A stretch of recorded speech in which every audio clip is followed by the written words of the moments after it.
ใช่ครับผมก็ได้ข่าวว่าคุณแบบสิ้นสุดเฟรนด์โซนกันแล้ว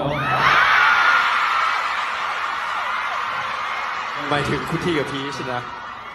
ไม่หมายถึงว่าที่เคยได้ยินมาว่าตอนนี้มันเป็นแบบ something in between